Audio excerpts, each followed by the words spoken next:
Hi there. I'm so excited to be talking about leadership habits today and my favorite leadership habit, which is my morning routine.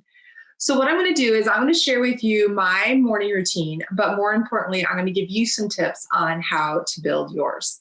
Before I get started, though, let me introduce myself. I'm Val. I'm a wife. I'm a mom to two teenage daughters. I'm a corporate leader. I'm a cancer survivor, co-founder of a leadership development firm, and a certified coach. So like you, I wear a lot of different hats, and I'm passionate about helping career-driven women really transform the way that they lead and live.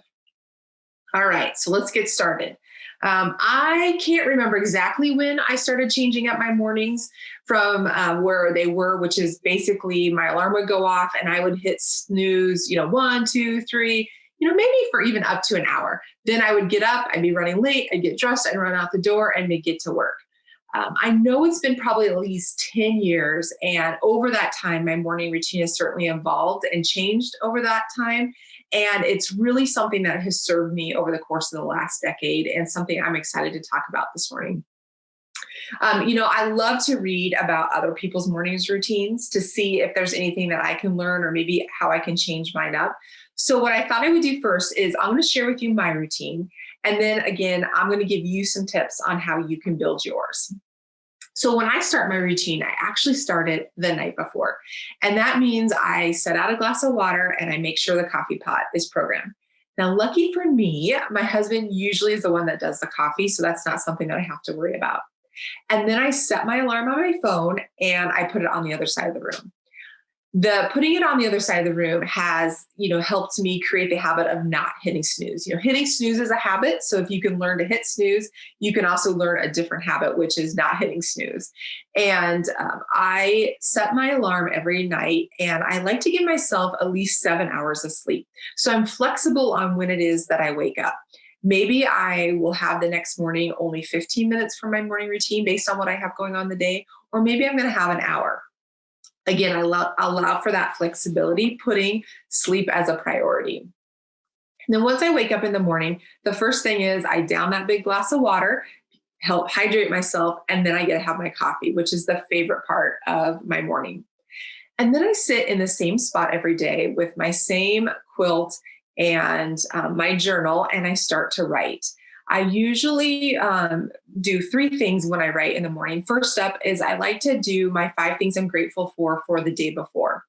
And it just helps me reflect on, the day before, what was great about that specific day and get a little bit more maybe granular into my gratitude. When you come up with 5 new things a day and you're going to be writing those down the next day, you start to be thinking about those, throughout the day.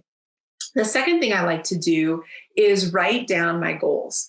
And I don't write my goals down as though I hope they're going to happen. I write them down, I'll call this a pro tip, as if they've already happened. So I am, or I did, or whatever it might be, I write them down in a way that is already there. I'm already successful. And then I like to do some mindset work. And this for me means putting on paper what's going on in my mind. If something's bothering me, I might write about that. If I have a big goal that I'm working on, I might spend some time thinking about and writing down how I need to show up or some of the things that I need to do for that.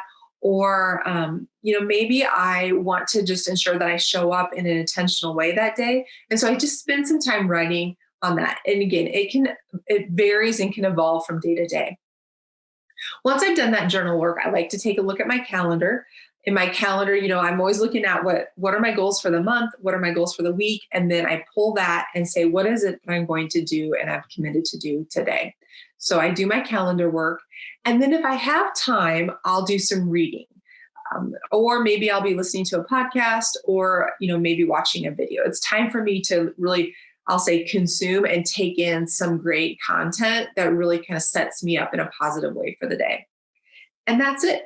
I can do some variation of that in 15 minutes, or I can take an hour, which is my preferred time in the mornings, or maybe even on a weekend, I might take 2 or 3 hours doing that because I do enjoy it so much.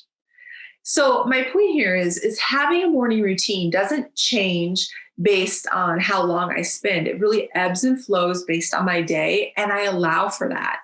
And it really sets me up well. So let me give you a few tips on how you can get started, or maybe how you can evolve your morning routine.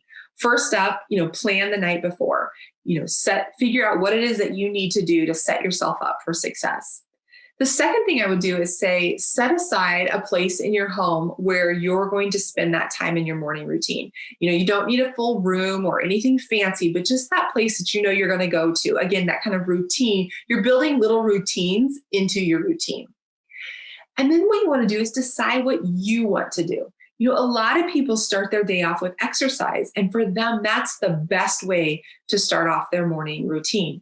For me, I've learned that exercise isn't best for me in the morning. I prefer to do it at night. I like to have that time for my coffee, to read, to write. Other people like to meditate. Again, figure out what works for you. And I'm going to tell you, it doesn't matter. It's the habit of taking a few minutes or maybe an hour every morning to start your day off purposefully that matters the most. So start with one concept and really go from there. Now, those of you that are points in your life where maybe you have really little kids and you're up all the time and you just can't do this morning routine, that's okay. This is definitely something that should evolve over time. So like I said, I really changed mine up about 10 years ago, which would mean I was out of the toddler stage. I was out of that baby stage. And I certainly, when I had little tiny babies, did not have a morning routine like this. So make sure it serves you based on where you're at in your life, and work in that 15 minutes for you, what makes most sense. If you have little kids, your morning routine might be, at 10 o'clock in the morning when your kids take their first nap, or it might be, at night is the only time that you have a few minutes to take for yourself. So be open to where you're at in your life stages and what's going on. For me, truly, the morning is my favorite time of day. And I'm super excited to share with you how I've built up my morning routine and how it's evolved. But I also want to hear from you about your morning routine. And so I can learn from you as well and see what maybe I could do to evolve it into the future. So please share with me, whether that's a direct message on Instagram at Valarie Best Coaching, or send me an email at val@valariebest.com.